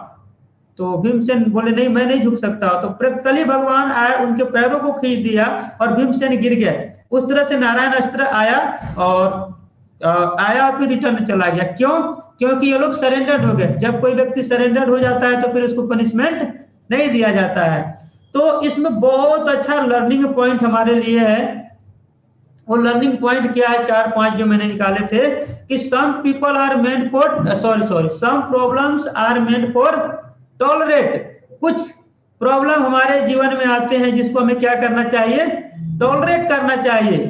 कुछ प्रॉब्लम आते हैं जिसको इग्नोर करना चाहिए। जैसे कई तरह चैलेंजेस आएंगे, उसको टॉलरेट करना पड़ेगा। आप अगर क्विक रिस्पॉन्ड कर देंगे या क्विक जवाब दे देंगे तो उसका कुछ बैड रिएक्शन आ सकता है, आपके ऊपर कुछ खतरा आ सकता है, आपके लिए वो डेंजरस साबित हो सकता है। इसलिए हमें क्या करना पड़ेगा, टॉलरेट करना पड़ेगा। दूसरा, कुछ प्रॉब्लम्स आएंगी जिसको इग्नोर करना पड़ेगा। आप हर चीजों को, जैसा मैंने बताया था ना, माइंड में हमारे 80,000 थॉट्स एवरी डे आते हैं। आप क्या करेंगे, सबके ऊपर एक्शन तो नहीं लेंगे, आपको क्या करना पड़ेगा, कुछ थॉट्स को इग्नोर करना पड़ेगा। तो उसी तरह से कुछ चैलेंजेस हमारे लाइफ में आएंगे। जैसे कई लोग, आप अगर सक्सेसफुल व्यक्ति हो रहे हैं तो कई लोग आपकी बुराइयां करेंगे, आपके बारे में गलत बोलेंगे दूसरे को, तो आपको क्या करना पड़ेगा, इग्नोर करना पड़ेगा, टॉलरेट करना पड़ेगा। आप लड़ नहीं सकते, लड़ेंगे तो फिर आप लड़ने में चले जाएंगे, आप सक्सेस से नीचे गिर जाएंगे। तो इसको बोलते हैं इग्नोर करना। आगे बताया कि humility is required for solve the problem. अगर आप सही में प्रॉब्लम को सॉल्व करना चाहते हैं तो ह्यूमिलिटी रिक्वायर्ड है। ह्यूमिलिटी किस चीज के लिए, कि आपको यह समझना पड़ेगा कि किस चीज में हम स्ट्रोंग हैं। कई बार हम सोचते हैं कि हम सारे काम को खुद ही कर ले, पर नहीं, जिस चीज में हम स्ट्रोंग है, जो हमारा स्ट्रेंथ है, उस चीज को हमें एक्सेप्ट करना चाहिए। जो जो पार्ट हमारा वीकनेस है उसको एक्सेप्ट करना चाहिए कि हाँ, मैं इस चीज में वीक हूं और इस चीज को मैं नहीं कर सकता हूं। तो इसमें ह्यूमिलिटी चाहिए। नहीं तो प्राउड होगा तो हम झुकेंगे ही नहीं दूसरे के सामने, अपनी गलतियों को एक्सेप्ट ही नहीं करेंगे, अपनी वीकनेस को हम बता ही नहीं सकते हैं। तो इसलिए humility is required to solve the problem if a person become successful. अब आगे क्या आता है कि अगर कोई व्यक्ति सक्सेसफुल बन गया तो नेक्स्ट चैलेंजेस क्या आएगा, उसके अंदर प्राउड आएगी। क्यों प्राउड आएगी, कि मैंने किया है, मेरे कारण मैं सक्सेसफुल बना हूं, या मैंने मैच जिताया है, आता है ना। तो फिर आगे 5वां पॉइंट लिखा है कि when we are the peak of success. तो अगर हम लोग सक्सेस के पीक पे होते हैं तो क्या करना चाहिए, मैनेज करने के लिए सीखना चाहिए कि how to manage that success. तो इसमें जैसे क्रिकेट मैच का एग्जांपल दिया था, मैंने पहले ही बताया था कि सपोज करिए जिस दिन क्रिकेट मैच होता है और इंडिया जीत गई तो लोग इतना खुश हो जाते हैं कि उस दिन सबसे ज्यादा इंडिया में क्राइम होगा, सबसे ज्यादा इंडिया में जानवरों का वध होगा, और सबसे ज्यादा इंडिया में लिकर कंज्यूम होंगे, सबसे ज्यादा शराब उस दिन पिए जाएंगे। यस या नो? क्यों? क्योंकि लोग सेलिब्रेट, मतलब कि जब खुश होते हैं उनको वो नहीं पता कि कैसे इसको हमें मैनेज करना है। तो इसमें बताया है, आगे बताया है कि नेक्स्ट चैलेंज है डील विद सक्सेस। तो अगर कोई व्यक्ति सक्सेसफुल बन गया तो चैलेंज क्या आता है कि उसके साथ डील कैसे करेगा, उसके साथ वो रहेगा कैसे। तो इसमें एक बहुत अच्छा स्टोरी जो मैंने लास्ट टाइम पता नहीं सुनाया था कि नहीं, लेकिन मेरे को बहुत अच्छा लगता है सुनाना, और इसलिए मैं आज भी सुनाना चाहूंगा। तो इसमें बोला है नेक्स्ट चैलेंज है डील विद सक्सेस। तो अब जो सक्सेस है उससे हम कैसे डील करें। देखो, जब व्यक्ति सक्सेसफुल नहीं होता है तो नेचुरली हम्बल होता है, दूसरे को रिस्पेक्ट करता है, दूसरे की बात को सुनता है, दूसरे को वैल्यूज करता है। पर जब सक्सेसफुल हो जाता है तो उसी व्यक्ति से बात करना मुश्किल होता है, उस व्यक्ति से मिलना मुश्किल होता है। आप समझ रहे हैं? तो उससे कैसे डील करें। तो इसमें एक व्यक्ति है, जो भी नाम है इनका, मिस्टर रामपाल या जो भी बोलिए। तो इन्होंने पूछा कि what is the daily job of God. भगवान की हर दिन का काम क्या है, करते क्या है, वो रहते कहाँ पे हैं, इन्होंने क्वेश्चन पूछा। तो अब जो राजा थे, ये राजा सपोज करिए राजा हैं, किंग है, और इन्होंने पूछा कि what is the daily job of God. तो पहले अपने मिनिस्टर को, पहले अपने दिमाग में सोचे, दिमाग से जब बाहर आया तो सोचे कि मिनिस्टर से पूछना चाहिए क्या है, भगवान करते क्या है। तो मिनिस्टर को बुलाया, बोला, सब मिनिस्टर्स को पूछा कि what is the daily job of God, क्या है उनका ड्यूटी हर दिन का। तो मिनिस्टर्स बोले, मिनिस्टर लोग भी परेशान, बोले नहीं नहीं हमें तो नहीं पता, कि आप प्रीस्ट को बुलाइए, प्रीस्ट मतलब कि जो पंडित है उसको बुलाइए, और उसको बोले कि व्हाट, क्योंकि वो स्क्रिप्चर्स पढ़ता है तो भगवान के बारे में जानता होगा, तो वो बताएगा। प्रीस्ट को बुलाया गया, प्रीस्ट से पूछा गया कि what is the daily job of God. Priest बोला कि, उसने भी थोड़ा सोचा, बोला कि I have need 6-7 days then I will respond you. तो बोला ठीक है, आप 6 दिन ले लो, 7 दिन ले लो, आप 7वें दिन आके बताना है कि भगवान की क्या ड्यूटी है। अगर नहीं बताया तो तुम्हारे जीवन खतरा में है। इस तरह से राजा ने बोल दिया। अब जो प्रीस्ट था घर गया, पूरा स्क्रिप्चर पढ़ रहा है, सब कुछ कर रहा है, मोबाइल चलाया, इंटरनेट यूज किया, गूगल सर्च मारा, हर जगह पे लगाया, कहीं से उसको कोई रेस्पॉन्स नहीं आया। जब कोई रेस्पॉन्स नहीं आया, 5 दिन बीत गया, 6ठे दिन सोचा अब तो ऐसे भी हमारा लाइफ डेंजर सिचुएशन में है, अब ऐसा करते हैं राज्य को छोड़ के चल देना चाहिए। 12 बजे रात को घर से निकला, चल दिया। जब जा रहा था, अब राज्य किंगडम से बाहर जा रहा था, तो किंगडम से जैसे ही बाहर जा रहा था तो एक लड़का जो सिक्योरिटी गार्ड था, लड़का मतलब 12 15 16 साल का होगा, और रात को ड्यूटी दे रहा था। तो उसने समझ गया कि ये जो पंडित है ये कुछ परेशान लगता है अपने लाइफ में, कुछ तो दिक्कत है इसके लाइफ में, कुछ चैलेंजेस हैं। तो पूछा कि प्रिस्ट से पूछा कि वो प्रिस्ट, आप तो ऐसे लगते हैं कुछ परेशान हैं, आपके मन में कोई क्वेश्चन है, आप कहाँ जा रहे हैं, आप राज्य को छोड़कर जा रहे हैं। तो जो पंडित था बोला कि हाँ आपने सही समझा, क्योंकि मेरे पास कुछ क्वेश्चन थे, राजा ने पूछे थे और मैं उसका आंसर नहीं कर पाया, तो वैसे भी मेरा लाइफ खतरे में है, इसलिए मैं जा रहा हूँ। तो वो छोटा लड़का बोला कि आप मेरे को क्वेश्चन बताइए, मैं उसका आंसर बता सकता हूँ। तो बोला नहीं, आपको क्या पता है, मैंने तो इतने सारे लोगों से पूछ लिया, मैंने खोज लिया, मेरे को पता नहीं चला। बच्चा बोला बता के तो देखिए। तो फिर इसने प्रिस्ट ने पूछा कि मेरे से क्वेश्चन पूछा गया कि what is the daily job of God. तो बोले कि बच्चा बोला कि वेरी सिंपल, इसका आंसर तो मैं जानता हूं। तो जो प्रिस्ट था, पंडित था, बोला really you know answer of my question. बोला यस। तो प्रिस्ट बोला कि तो आप जल्दी बताओ मेरे को। तो बच्चा बोला मैं आपको नहीं बताऊंगा, मैं डायरेक्टली राजा को बताना चाहता हूँ। अब जो प्रिस्ट था सोचा अब क्या करूं, इसके ऊपर विश्वास कर लिया और सपोज करिए आंसर गलत हो गया तो मेरा क्या हाल होगा, मेरा तो सर कट जाएगा ऐसे भी। फिर सोचा कि अगर चला भी जाऊंगा तो दिक्कत होगा। फिर अपन ने वो प्रिस्ट ने सोचा चलो विश्वास कर ही लेते हैं। विश्वास किया, अगले दिन कहाँ ले गया, राजा के पास ले गया। राजा के पास ले गया, राजा से पूछा बोला कि king your question is so simple even shepherd no answer of your question. बोला अच्छा क्या है। तो वो बच्चा बोला राजा बैठा था अपने सिंहासन पे, राजगद्दी पे, और पूछा कि बताओ what is the daily job of God. तो बच्चा बोला ठीक है, पहले आप नीचे आओ और मैं ऊपर बैठूंगा तब बताऊंगा, क्योंकि जो भी व्यक्ति बोलता है उसको कहाँ बैठना चाहिए, ऊपर बैठना चाहिए, तभी तो आप ग्रहण कर पाओगे, तभी तो आप सीख पाओगे। क्योंकि आप सीखना चाहते हो पर आप ऊपर बैठे हो तो आप सीख नहीं पाओगे, आप नीचे उतरो मैं ऊपर बैठूंगा। तो राजा बोला कि राजा सोच में पड़ गया ऐसा कैसे करो। फिर राजा क्योंकि आंसर जानना चाहता तो राजा नीचे आ गया, वो लड़का ऊपर बैठ गया और फिर पूछा कि व्हाट इज योर क्वेश्चन। तो राजा बोला अरे यार अभी तो मैं तुमको क्वेश्चन बताया था, ये मजाक थोड़ी चल रहा है मेरे साथ। तो फिर भी राजा सोचा कि चलो मेरे को आंसर जानना ही है। तो फिर बोला कि मेरा क्वेश्चन है कि what is the daily job of God. तो राजा जो वो जो लड़का था बोला कि this is the daily job of God. अब राजा बोला मीन्स दिस इज मीन्स। तो बोला कि जो लोग एरोगेंट होते हैं, जो लोग प्राउडी होते हैं, जो लोग घमंडी होते हैं, उसको क्या करते हैं भगवान खींच के नीचे उतार देते हैं। और जो लोग हम्बल होते हैं, जो लोग ऑनेस्ट होते हैं, ट्रूथफुल होते हैं, उसको भगवान क्या करते हैं खींच के ऊपर चढ़ा देते हैं।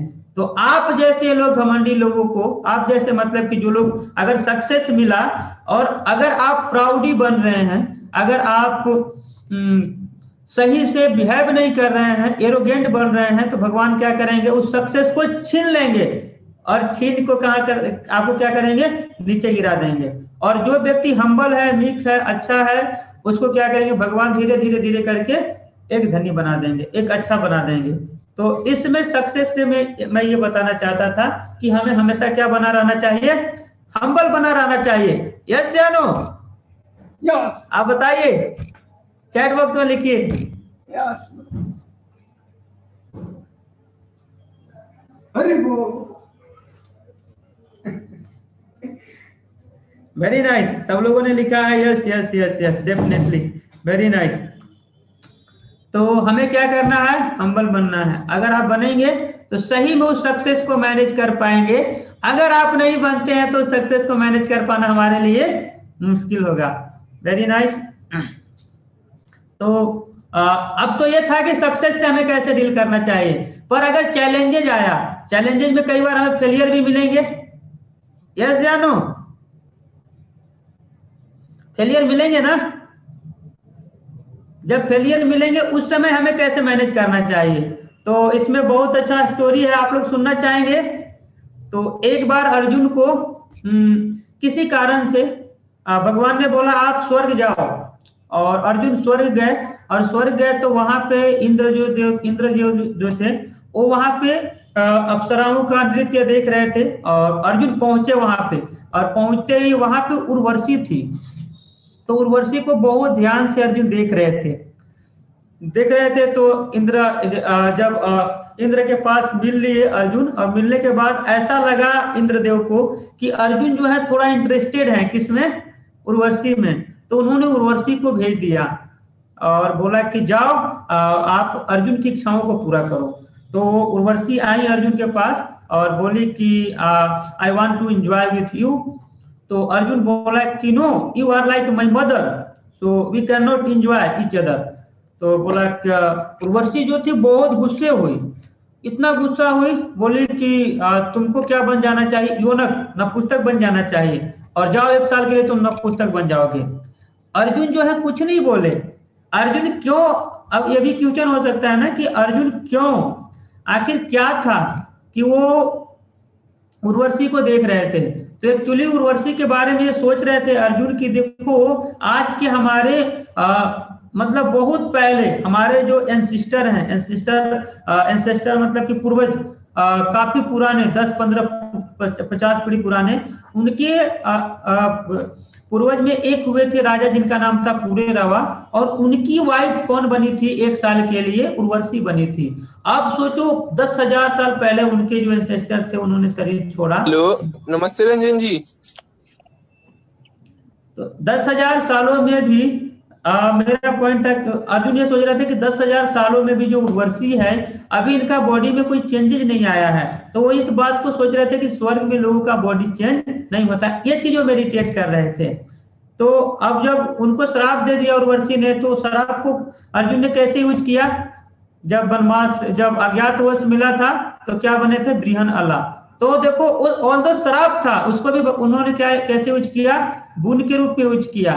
तो उसी तरह से हमारे लाइफ में भी कई बार अगर फेलियर्स आते हैं तो उसे हम सोच सकते हैं कि कैसे उसको हम क्या बनाएं, एक सही बनाएं, ताकि उस फेलियर से हम अच्छा सक्सेसफुल पर्सन बन पाए। तो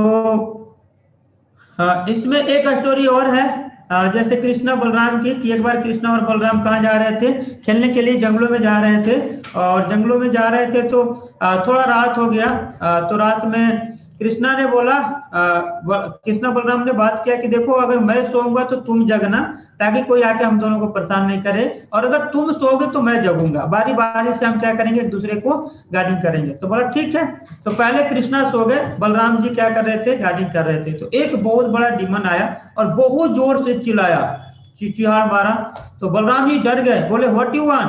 तो डीमन और बड़ा हो गया और जोर से चिहाड़ मारा। तो बलराम जी और छोटे हो गए और डर गए, बोले व्हाट यू वांट। तो बलराम जी डर गए और देख रहे हैं डीमन और चिल्लाता गया। बलराम जी इतना डर गए कि फाइनली जोर से चिल्लाया कृष्णा, और गिर गए जमीन पे। गिर गए तो कृष्णा नेचुरली जग गया। ऐसा लगा कि जब कृष्णा जग के देखे कि बलराम सो रहे हैं, अब बारी मेरी है गार्डिंग करने की। तो अब कृष्णा ने क्या किया, अब गार्डिंग करने लगे तो डीमन आया, जोर से चिल्लाया। तो भगवान ने बोला व्हाट यू वांट। डीमन थोड़ा छोटा हो गया और फिर डीमन चिल्लाया। भगवान ने बोला व्हाट यू वांट, तो और डीमन छोटा हो गया, भगवान थोड़े बड़े हो गए। फिर डीमन ने चिल्लाया जोर से, फिर भगवान ने बोला व्हाट यू वांट। तो इस तरह से करते गए, डीमन बहुत छोटा हो गया और फाइनली भगवान ने क्या किया, उसको अपने तो भगवान ने कपड़े पहन रखे थे, धोती, उसमें बांध लिया उस डीमन को। और जब दोनों घर वापस जा रहे थे तो बलराम जी ने कहा किनको, कृष्णा को, कि पता है कृष्णा रात को क्या हुआ था, कि एक बहुत बड़ा डीमन आया था। तो भगवान ने बोला हाँ हाँ डीमन आया था। भगवान ने अपने धोती खोल के दिखाया ये। तो बलराम जी बोले अरे ऐसा कैसे हो गया, ये तो इतना बड़ा था।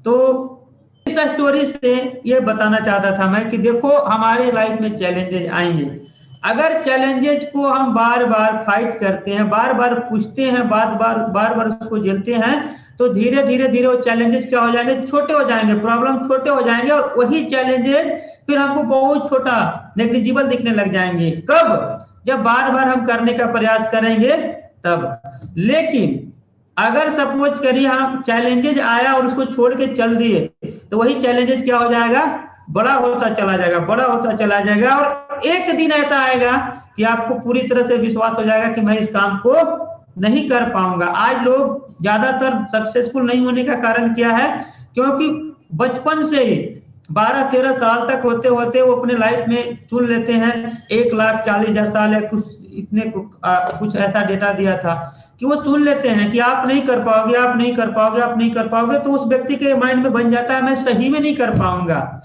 आप समझ रहे हैं? तो पहला क्या मैंने बताया, चॉइस। अगर कोई व्यक्ति सही चॉइस लेता है तो उसके लाइफ में चैलेंजेज आएंगे। तो चैलेंजेज अगर सक्सेसफुल बनते हैं तो मैनेज करने के लिए सीखना पड़ेगा, अगर हम फेलियर होते हैं तो भी मैनेज करने के लिए सीखना पड़ेगा।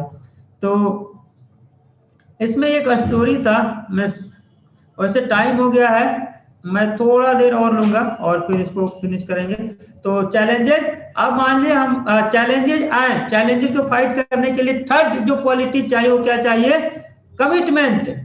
यस या नो? तो कमिटमेंट का मतलब यहाँ पे क्या बताया गया है कि देखो चैलेंजेस आएंगे, अगर आप उस चीज को करने के लिए पूरी तरह से कमिटेड नहीं है, पूरी तरह से डिटरमाइंड नहीं है, तो आप छोड़ के चल देंगे। तो इसमें इसलिए कमिटमेंट की क्या है? रिक्वायरमेंट है। तो इसमें स्टोरी बताया गया है जैसे कि द्रोणाचार्य ने एक बार युधिष्ठिर महाराज को और दुर्योधन को बुलाया और दोनों को बोला कि युधिष्ठिर महाराज को बोला कि अपने से एक खराब व्यक्ति खोज के लाइए, और दुर्योधन को बोला कि आप अपने से एक अच्छा व्यक्ति खोज के लाओ। तो दोनों गए खोजने के लिए। युधिष्ठिर महाराज ने एक बड़ा सा लिस्ट बनाया और बड़ा सा लिस्ट में खोज के लाए, और हर व्यक्ति का लिस्ट में देखे कि उनसे हर व्यक्ति अच्छा था। तो वो लाके द्रोणाचार्य को प्रेजेंट किए कि मैंने पूरे खोजा 10 दिनों तक, पर हर व्यक्ति हमसे अच्छा था और उसमें एक क्वालिटी था। तो एक भी व्यक्ति अपने से खराब कौन नहीं खोज पाए? युधिष्ठिर महाराज। लेकिन वही कौन थे?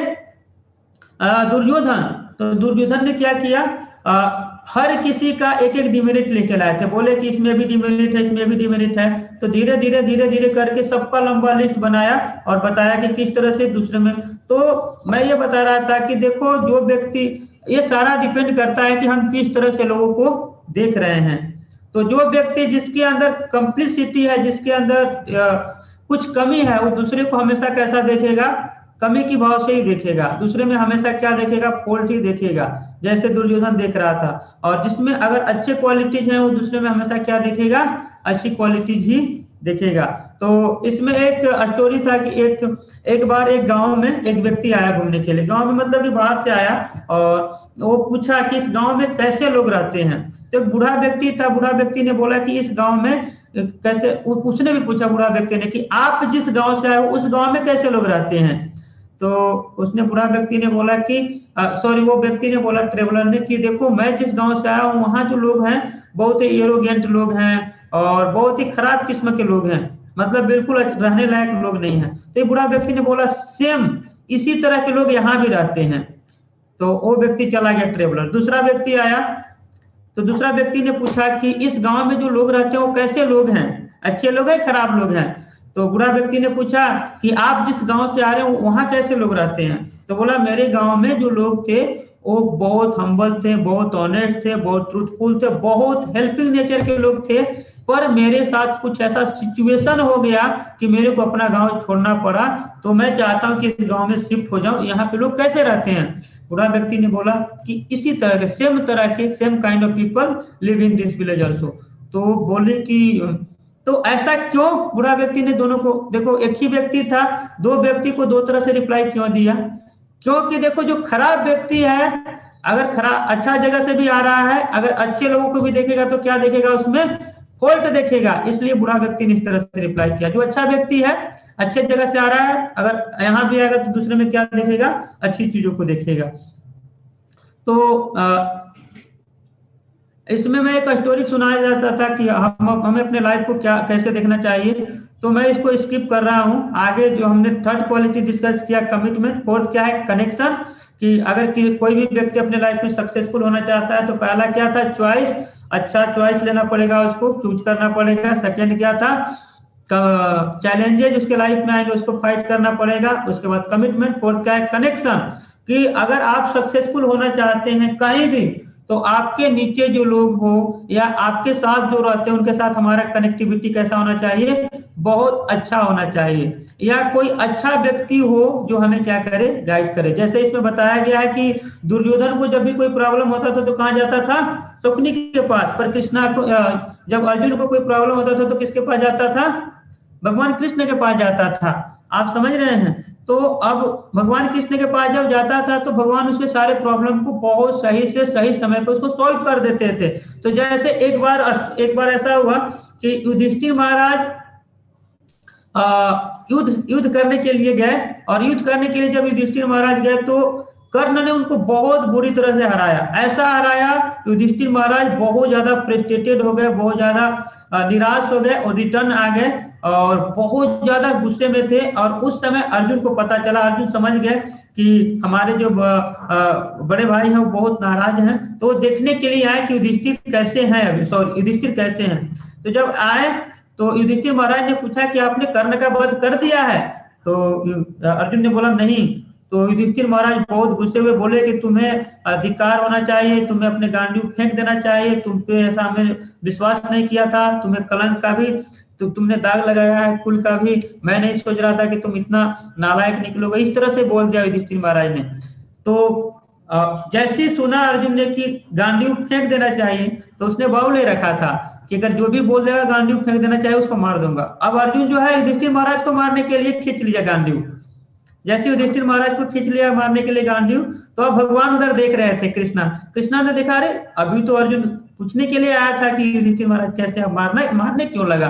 तो भगवान आए, बोले कि क्या हुआ। तो अर्जुन ने बताया कि ये हुआ है। तो सारा सिचुएशन बताने के बाद भगवान ने बोला एक उपाय है मेरे पास, कि देखो अपने से बड़े को जब क्रिटिसाइज करते हैं, जब गालियां देते हैं, तो वो मतलब जब अपमान करते हैं तो वो मरने से भी ज्यादा उसके लिए क्या है, डेंजरस है। तो अर्जुन को बोला आप क्रिटिसाइज करो दुर्योधन ये युधिष्ठिर महाराज को। तो अर्जुन ने क्या किया, बहुत क्रिटिसाइज किया कि तुम्हारे कारण मैं युवा में तुम्हारे कारण द्रौपदी का ये चिरहरण हो रहा था, तुम्हारे कारण हमने सट्टाबाजी किया, पूरा क्रिटिसाइज किया। और फिर अर्जुन अपने आप को मारने लगे, बोले अब अपने भाई को हमने इस तरह से बोला, मैं रह कैसे सकता हूँ। तो फिर जब अपने आप को मार रहे थे तो भगवान ने बोला कि देखो एक और उपाय है, जब अपना हम प्रेज करते हैं, अपने बारे में ग्लोरिफिकेशन करते हैं, बताते हैं कि मैं कितना बड़ा व्यक्ति हूं, तो वो क्या है, सुसाइड से भी ज्यादा खतरनाक है। तो अब अर्जुन अपने बारे में ग्लोरीफाई करने लगे कि मैं देखो कितना बड़ा वीर हूं, ये हूं। तो फाइनली फिर अर्जुन बच गया। तो इस स्टोरी से मेरे को हम लोगों को मैं ये बताना चाहता था कि देखो एक्सपर्ट गाइड थे कौन, कृष्णा, किसके लाइफ में, अर्जुन के लाइफ में। तो अर्जुन को हर सिचुएशन से निकाल लिए। अगर नहीं होते तो अर्जुन को क्या करना पड़ता, दिक्कत होता, अर्जुन को बहुत मुश्किल होता उससे निकल पाना, और इसका बहुत बुरा परिणाम। तो अर्जुन क्या किया, भगवान को प्रणाम किया, गले लगाया, बोला कि कृष्ण अगर आप नहीं मेरे लाइफ में होते तो हम सब तो ऐसे ही लड़ मरते, तो आपने हमें बचाया है। तो इसलिए हम सब हमारे पास भी कोई ऐसा सेल्फलेस व्यक्ति हो जो हमें बहुत सही से हर चीज को टीच करे, सही से बताए, और बहुत सेल्फलेस व्यक्ति हो, सब कोई नहीं इसको कर सकता है। तो ये हमारा क्या था, कनेक्शन। और वो कौन कर सकता है, जब उसके साथ हमारा अच्छा कनेक्टिविटी हो। फिफ्थ जो हमने बताया था, जो हमने 6C बताए थे, 6C में से हमारा 4th C हमने कंप्लीट कर दिया। 5th C क्या है, कंपोजर। कंपोजर का मतलब क्या, इंटीग्रिटी, और उसको हम कैसे मेंटेन रख सकते हैं। तो जैसे इसमें एक स्टोरी बताया कि एक लेडी थी और स्क्रिप्चर पढ़ रही थी।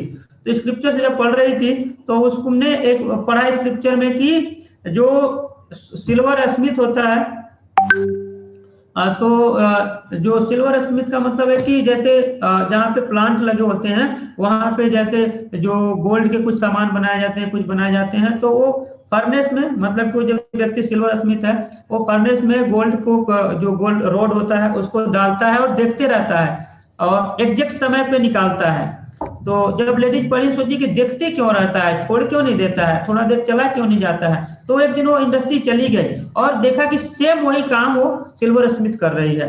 तो इसमें बताया, तो फर्नेस में डाल रही है किसको, गोल्ड को, और उसके बाद देख रही है सही समय पर उसको रिमूव कर रही है। तो उसने जाके सिल्वर स्मिथ से पूछा कि ऐसा क्यों। तो सिल्वर स्मिथ ने जो रिप्लाई किया वो बहुत अच्छा था। क्या बोला कि देखो हम जब देखते रहते हैं तो हमें पता चलता है कि किस समय से हमको इस रोड को निकालना है, और किसी को नहीं पता चलेगा।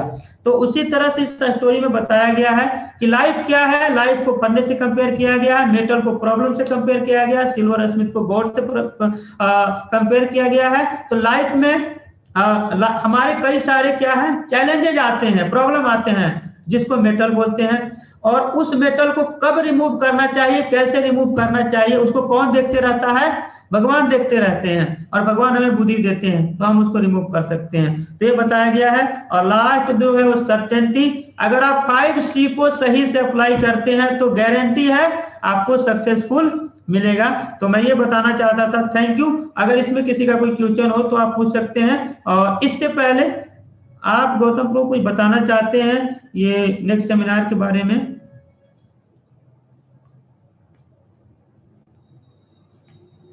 First of all thank you Prabhu ji for such an amazing session. I hope कि आज के जो सेशन में हर किसी को काफ़ी ज़्यादा इम्पोर्टेंट लर्निंग्स मिली होगी फ्रॉम भगवत गीता। मैं आप सबको एक इम्पॉर्टेंट अपडेट देना चाहता हूँ कि जैसे कि आप सब जानते हैं the journey to self discovery course का ये सेकेंड लास्ट क्लास है। बट इसके बाद ऐसा नहीं है कि हम इसे एंड करेंगे, हमारा ये सेशन कंटिन्यू चलता रहेगा, बट ये वीकली इन 1 डे एक्टिव रहेगा। और साथ ही में हम लोग आपसे कनेक्टिविटी बिल्ड करने के लिए हमने आपको जो मेंटर्स है वो आपको असाइन कर दिए हैं, जो आपको डेली कनेक्ट करेंगे। तो आप लोग हमारे साथ कनेक्ट कर सकते हैं। आई रिपीट, मैं हमारे मेंटर्स आपको दोबारा रिपीट करना चाहूंगा। एक myself Gautam Mandral and Vyas Prabhu ji, Yash Prabhu ji and Vinod Prabhu ji and Ankit Gupta. So they are the mentors who assign for all of you. तो आप हमसे कनेक्ट कर सकते हैं for any of the problems that you might be facing। ठीक है, तो ये अभी इम्पोर्टेंट अपडेट है। कल के सेशन भी होगा जो दीपक मीना सर लेंगे। यस प्रभु जी, देखिए हमारे कल का भी इम्पोर्टेंट सेशन है जो दीपक मीना सर लेंगे। ठीक है, तो प्रभु जी उनका बाय द वे वो जो टॉपिक था हमारा, वो टॉपिक क्या था? Becoming stronger in commitment. Okay, so ये हमारा नेक्स्ट है कि becoming stronger in the commitment. तो ये हमारा कल का इम्पोर्टेंट सेशन है।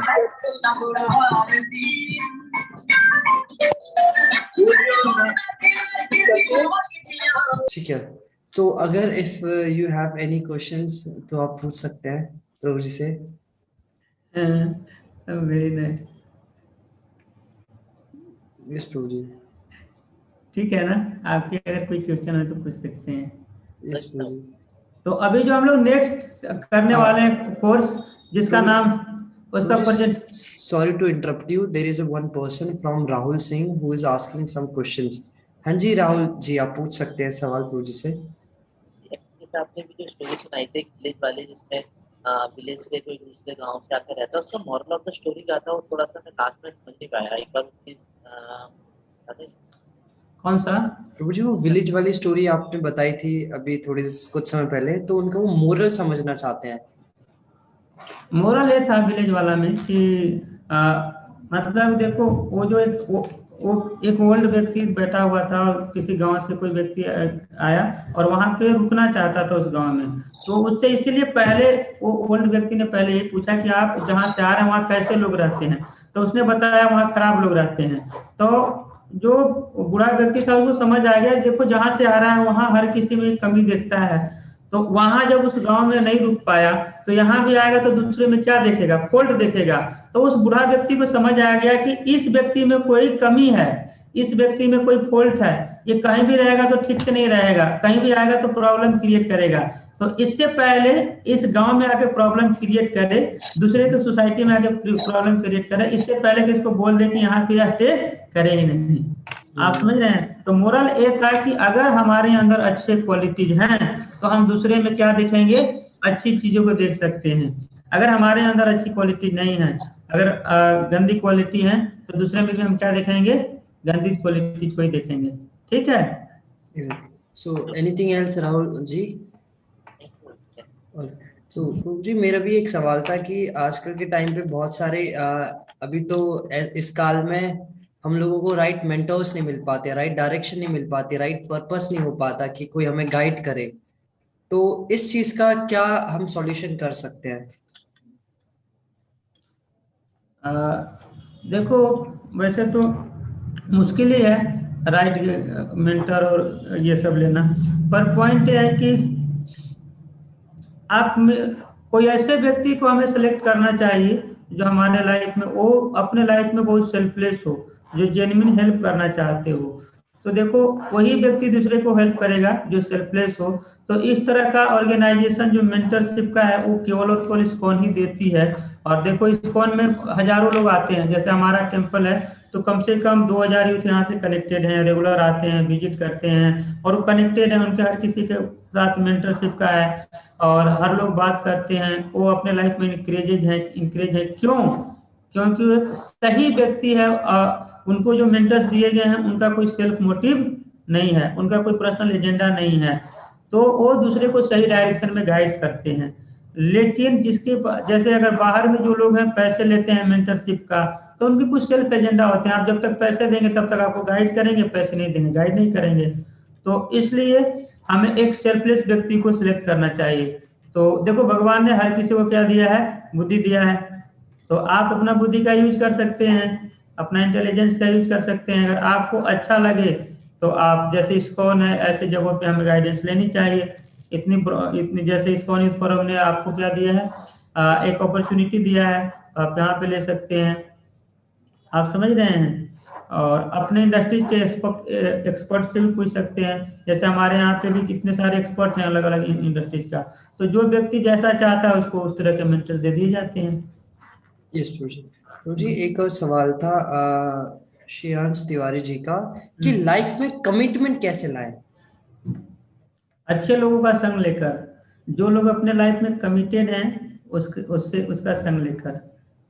तो जी, यही मेरे दूसरे सवाल आता है कि आज के लॉकडाउन के समय पे हम कैसे राइट लोगों का एसोसिएशन कैसे ले सकते हैं, क्योंकि आज के टाइम पे क्या होता है, अगर हम किसी को अपनी प्रॉब्लम बताए, वो आगे से अपनी 10 प्रॉब्लम बताने लगते हैं। राइट लोगों का संग मतलब कि जैसे अभी हम लोग ले रहे हैं जूम पे क्लास के थ्रू, या जैसे कि हमने जो 4 मेंटर्स बनाए हैं, इनसे बात कर सकते हैं। देखो, ये लाइफ में अपने कमिटेड लोग हैं। आप देखो, चारों सक्सेसफुल लोग हैं। जैसे गौतम आप जैसे बात कर रहे हैं, तो आप भी अच्छा कर रहे हैं, अपनी कंपनी चला रहे हैं, आपके अंदर में 20-25 लोग हैं जो सर्विसेज करते हैं, तो आप उतना सारा कुछ मैनेज कर रहे हैं, साथ में साथ प्रैक्टिस मंत्रा मेडिटेशन भी करते हैं। तो कैसे ये सब कुछ कर रहे हैं? आपका एज भी काफी कम है, बस 20 ईयर है, तो कैसे कर पा रहे हैं? क्योंकि आप सही डायरेक्शन में अपने आप को मोल्ड किया है, सही डायरेक्शन में, किसी डायरेक्शन में काम कर रहे हैं। आप समझ रहे हैं? तो इसी तरह से जैसे विनोद पऊ हैं, तो विनोद पऊ ने भी IIT से किया है बीटेक एमटेक, उसके बाद अभी IIM से क्या कर रहे हैं, MBA कर रहे हैं। तो उन्होंने भी कहीं ना कहीं क्या किया है, सही डायरेक्शन में गाइडलाइन दिया है। तो इस तरह से हमने क्या किया, 4 जो मेंटर बनाए हैं, ये राइट डायरेक्शन में आपको गाइड करेंगे। और जो कमिटेड लोग हैं, कमिटेड मतलब कि अपने लक्ष्य को लेकर पूरी तरह से फोकस्ड हैं कि हमें करना ही करना है, चाहे कितना भी चैलेंजेज आए। तो देखो, कर रहे हैं। अगर हम ऐसे लोगों से गाइडेंस लेते हैं, ऐसे लोगों से मिलते हैं, ऐसे लोगों से बात करते हैं, तो लोग सही तरह से आपको गाइड कर पाएंगे कि कैसे कमिटेड रह सकते हैं। तो सही लोगों से गाइडेंस लेके ही हम कमिटेड बन सकते हैं, एक जो सही मैंने जो समझा है अभी तक। रोची, लास्ट क्वेश्चन पूजा माता जी दोबारा पूछते हैं कि कंपोजर थोड़ा और डिटेल में वो जानना चाहती है। कंपोजर? हाँ जी। अच्छा, कंपोजर का मतलब यही है कि इंटीग्रिटी को बनाए रखना। इंटीग्रिटी में सब कुछ आता है। जैसे कि देखो, हमारे जैसे मैंने 4 पहले की चीज जो डिस्कस की, चॉइस, चैलेंजेस, कमिटमेंट, कनेक्शन, तो इसके दौरान कई सारे जब हमारे चैलेंजेस आते हैं, तो हम कहीं ना कहीं अपना इंटीग्रिटी को लूज करते हैं, अपना ऑनेस्टी, ट्रूथफुलनेस, जो वैल्यूज हैं उसको लूज करने लग जाते हैं। आप समझ रहे हैं? तो वो जो वर्स्ट सिचुएशन होता है हमारे लाइफ में, उस समय कैसे हम अपने आप को मैनेज कर सकते हैं, कैसे अपने आप को हम मोटिवेटेड रख सकते हैं, कैसे अपने आप को हम अपलिफ्टेड रख सकते हैं। आप समझ रहे हैं? तो इस सिचुएशन को हम कंपोजर बोलते हैं। तो कंपोजर इन द सेंस कि हमें अपनी डिग्निटी को मेंटेन रखना है और अपने पेशेंस को बनाए रखना है। मुश्किल घड़ी को हमें जो गलत टाइम है उसमें हम कैसे बिहेव करते हैं, कैसे चैलेंजेस को फाइट करते हैं, तो इन सिचुएशन में जो पेशेंस रखते हैं इसको हम कंपोजर बोलते हैं। और इसमें जैसे मैंने एग्जांपल दिया था कि भगवान हमारे लाइफ में क्या करते हैं, कई सारे प्रॉब्लम जानबूझ के डालते हैं कि उस समय हम कैसे एक्ट करते हैं, कैसे रिएक्ट करते हैं, उस समय कहीं भाग तो नहीं जाते हैं, है ना। और जैसे ही हमारे ऊपर ज्यादा बर्डन होने लगता है तो क्या करते हैं भगवान, जैसे मेटल जैसा जो प्रॉब्लम होता है उसको क्या करते हैं, रिमूव कर देते हैं ताकि ये टूट ना जाए। आप समझ रहे हैं। तो कंपोजर में ये है कि हमें इंटीग्रिटी को बनाए रखना चाहिए, चाहे कोई भी हो। जैसे कई बार वर्स्ट सिचुएशन आता है तो हम बहुत गंदी तरह से रिएक्ट कर जाते हैं। आप समझ रहे हैं, आप समझ रहे हैं। तो अगर आप गंदी तरह से एक बार रिएक्ट कर गए, अगर आपने एक साल में बहुत अच्छा आपने नाम कमाया है और एक बार गुस्से कर दिए अपने कंपनी में लोगों के ऊपर, तो आपके ऊपर से ट्रस्ट उनका क्या हो जाएगा, लूज हो जाएगा, लूज हो जाएगा ना। तो पूरा एक साल का जो आपने काम किया था, इतना ट्रस्ट बिल्डअप किया था, सारा समाप्त हो जाएगा। तो कंपोजर का मतलब ये है कि अपना पेशेंस मुश्किल कंडीशन के समय बनाए रखना। ठीक है। Yes Prabhuji, thank you for this overall session. अगर आप लोगों का और भी कोई सवाल है तो आप पर्सनली मुझसे या पूछ सकते हैं, ठीक है। इन ग्रुप, आप ग्रुप में भी ऐड ऑन है, ठीक है। All right, Hare Krishna Prabhuji, thank you for joining this session.